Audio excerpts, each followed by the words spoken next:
Welcome to Just an Average Citizen, the podcast that helps to inform, educate, and empower you to make an impact in Abilene and the Big Country.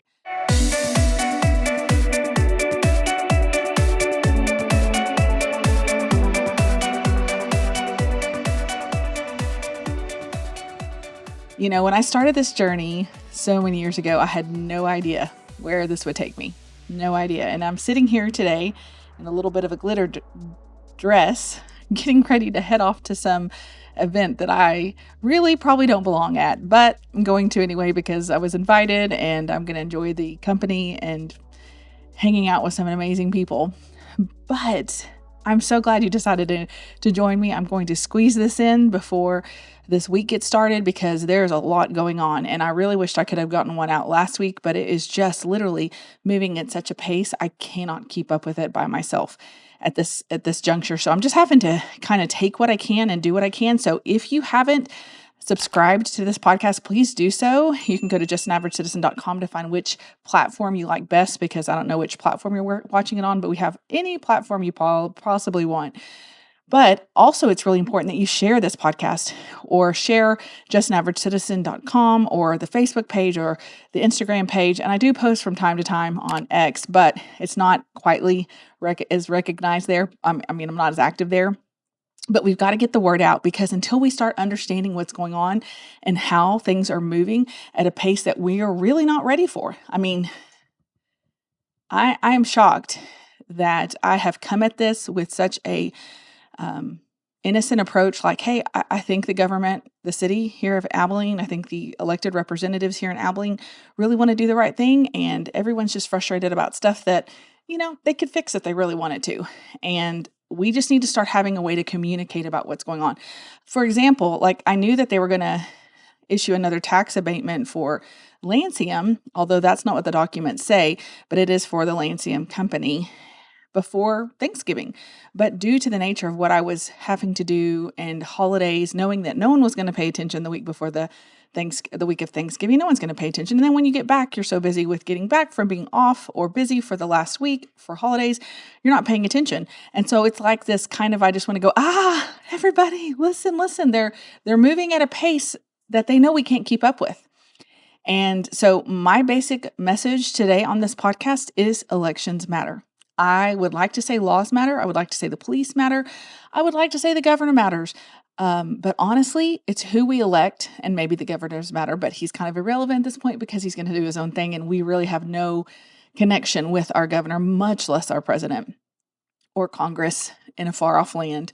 However, elections do matter, or Senate, or whatever you want to say. The national and the state level is really hard for us to have a real big say in because it's so far removed. And the people who serve in those capacities have their own little world that they live in that's far removed from ours. And that's troubling to me.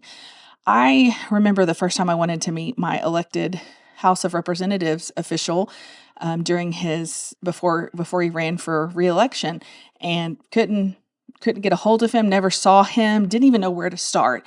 And it was really troubling to me. So when he ran for re-election, I kept looking for a public venue to go to so I could just introduce myself and say, hey, I'm a voter. I'm a citizen. Nice to meet you. And unfortunately, there was none. And that's when I began to learn that there is a world that we're not a part of. And that's because we've allowed them to shut the door and say, we're having a meeting. You can't come. Not realizing that we can be a part of things. And while I don't have everything figured out, I have enough to know that elections matter. Who we get to represent matter. For example, this last week at City Council, there was a group of citizens, a neighborhood that did not want them to bring in general commercial. That was part of the planned development that was approved by the planning and zoning, which literally just says, hey, this is approved for this area. The City Council then has to decide what's the best practice for the community and the private owner who wants to change it.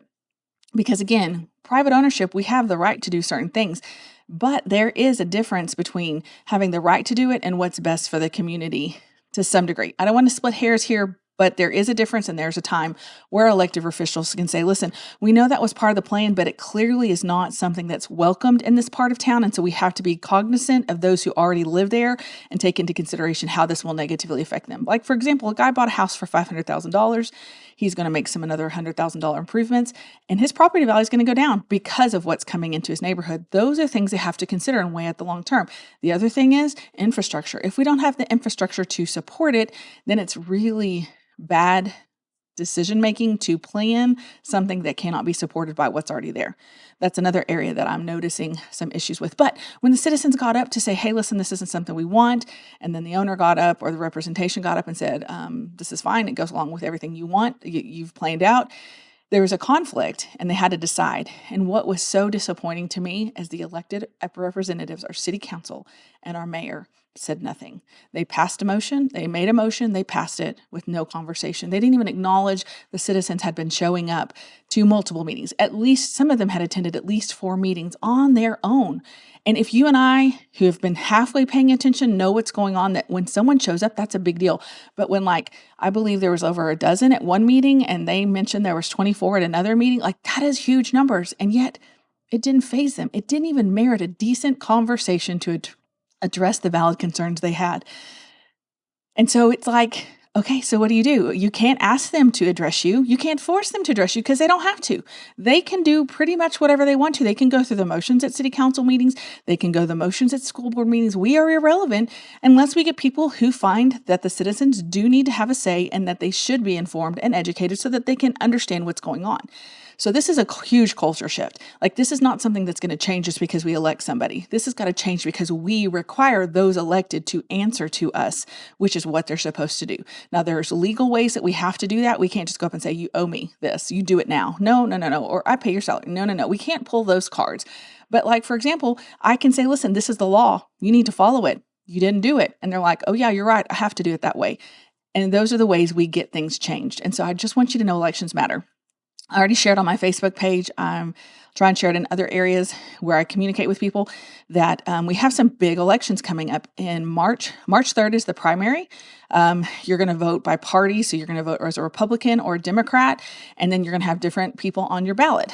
And so one of the ones I've been heavily involved in is the Republican primary. And I got involved a lot last time because I wanted someone who actually was available as a citizen to be able to connect with and at least meet them one time in their service for what they're doing. I want someone who I can know their name and they know me, especially when it comes to in Abilene, Texas. If you're from Abilene, I should be able to see you somewhere in our community. And funny enough, I never even really saw him in person until after he was nominated in the Republican primary. So now we have a new one, and now I understand things better. I've been trying to work to see how the law works, how we enforce the law, how do we handle this and that, but honestly, it starts at elections. So we have to show up. We do not show up in Taylor County. Most people don't show up to elections because that's just not the norm. They show up for presidential or national elections, but they rarely show up for state or local elections. So I'm going to prepare you now. March 3rd is the primary. And of course, 2 weeks before that basically is early voting, and you need to be registered 30 days before March 3rd, which is at the end of maybe like February 2nd or something like that. Or maybe the end of January. I can't remember. I don't have those dates in my head, but that's not important because most of you are registered. If you're not voting, it's because you're not. It's not because you're registered. Registering people is just this game we play. Saying if we had more registered, no, we just got to get the people who know what's going on in their community and are willing to stand up and vote.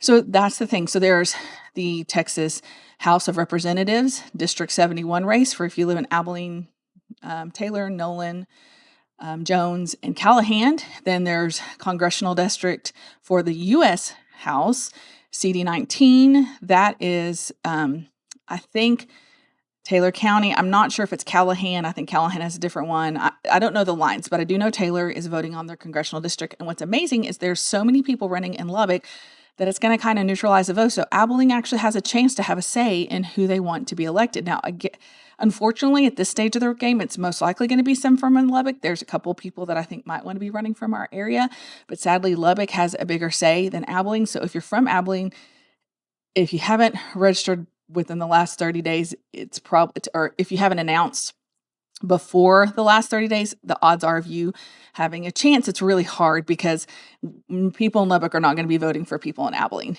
And I don't like that. And I normally would never say don't not run or hey, don't run. But the odds are it depends on your goal. If your goal is to run and just get your name in the hat to start processing it, then it's a great thing to run. But if you're actually thinking you're going to run to win, odds are it's not going to happen. And I don't like the way the system is, but I'm trying to help us change it. And one of those ways is we show up and vote. So if you're watching this podcast or if you followed anything I've done, can you please say, yes, I'll vote, comment in and say, I'll vote, and I'll bring 5 friends. And that's the way we change things, because what happens is the same 8 to 10,000 people vote in Abilene, Texas for the same things. And that's what decides it for everybody. 8 to 10,000 people decide everything for everybody. And if you're frustrated and you don't feel like you're heard at council, and you don't feel like you're heard in the school districts, or you don't feel like you're heard in what's going on, then it's up to you to show up to vote and make it a priority. They're not going to advertise it because they don't want you to show up. They just want the same group showing up because they get control over what they want. They get the controlled outcome that they want. So the other really important date that you need to remember, because we decide who our representative in Abilene pretty much for the House of Representatives in Texas here in the Republican, or in the Republican primary. We're a Republican county.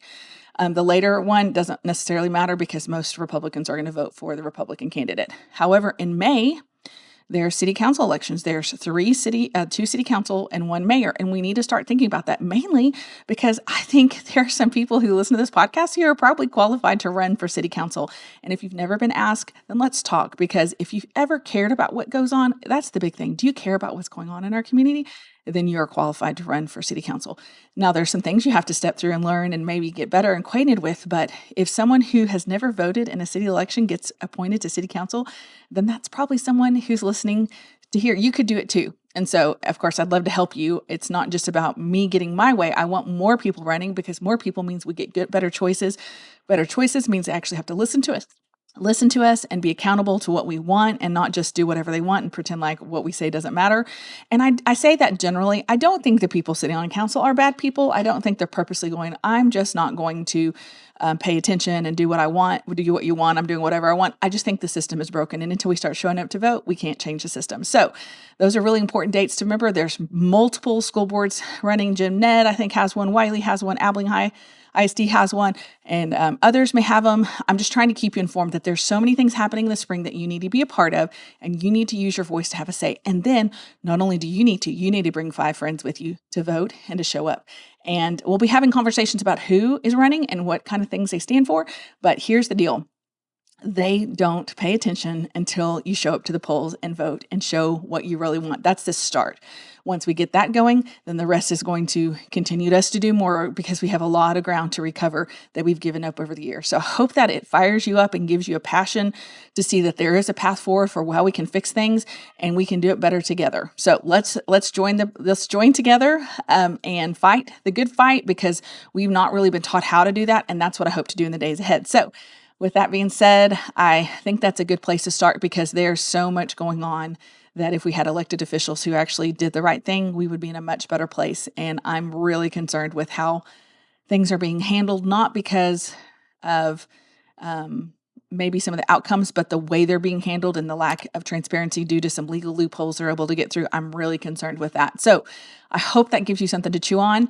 And we have a city council meeting in the last one of the year is December 18th. And there's some things being decided that I think should require us to look at, and hopefully I'll get some stuff out for you.